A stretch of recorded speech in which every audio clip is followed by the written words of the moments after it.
Coach Miller, welcome to the BCAM podcast.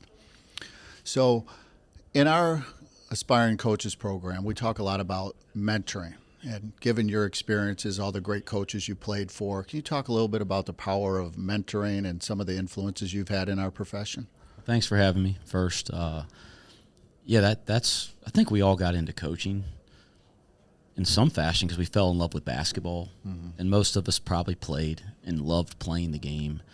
And I think that's what gets us there. But the longer we coach, we realize there's even deeper meaning to what we do. And it certainly has been that way for me, and that we feel like we have some role in developing young people, right? It's like the part that feels good at the end of the day. I was really fortunate. I mean, I'd say just pinch myself how lucky I am. I had an unbelievable high school coach, Jamie Arsenal, at New Hampton School that had great players and great teams for years up in New Hampshire at a boarding school. And I played for Roy Williams. How about that?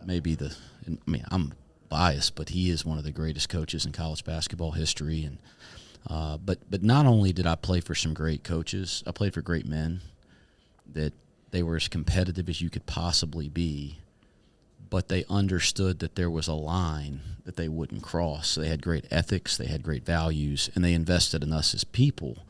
And so I've had great examples in my life, and I'm fortunate to have great parents. My dad credits being the first one in his family to go to college to his high school coaches. So he always built up coaches to me in my life, and probably has a little bit to do with why I ended up getting into the coaching profession. So truly value the mentorship side and that deeper meaning to what we're doing working with young people. Thank you for that. Coach, we're here at the clinic, and we saw your energy, your enthusiasm on the court. How do you get your players to play really hard?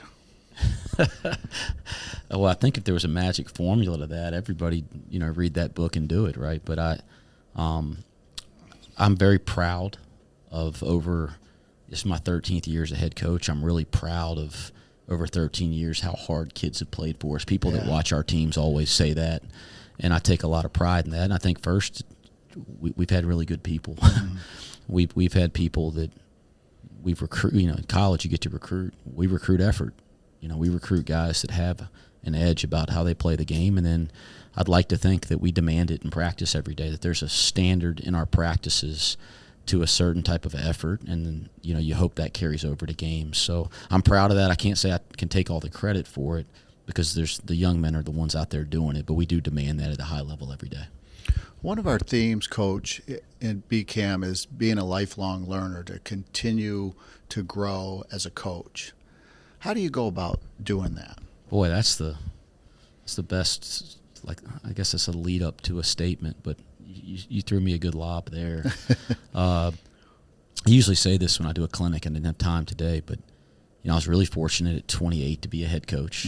I just got a break and thought I was supposed to know it all. Man, you're a head coach, you're supposed to know everything, right? And we really, really struggled my first 2 or 3 years as a head coach. Almost lost my job, and it was one of those aha moments in coaching where you go, you know what? I don't know it all. I got a lot to learn, and that is a never-ending process. So I think I'd like to think that we are crazy about learning and growing as a staff. We're trying to instill that in our assistants. We're trying to instill that in our players.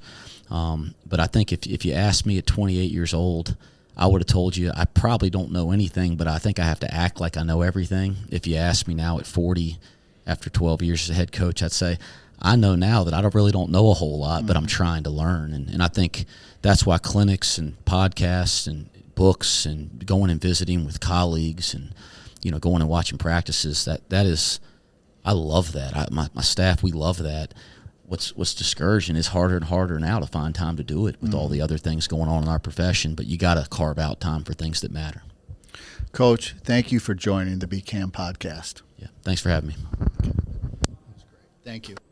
My name is Dan Young. I am the Executive Director of BCAM, the Basketball Coaches Association of Michigan. We are the largest coaches association in the United States. We believe that better coaching always matters. It's a really difficult time to be a coach, but at the same time, it has never been more important time to coach. We couldn't serve our coaches without the support of our sponsors, Rawlings, Huddle, Shoot Away, United Dairy Industry of Michigan, Ballogy, Game One, Baron Rings, Coaches Insider, Gatorade, and the Detroit Pistons. We encourage our members and listeners to support those who support us.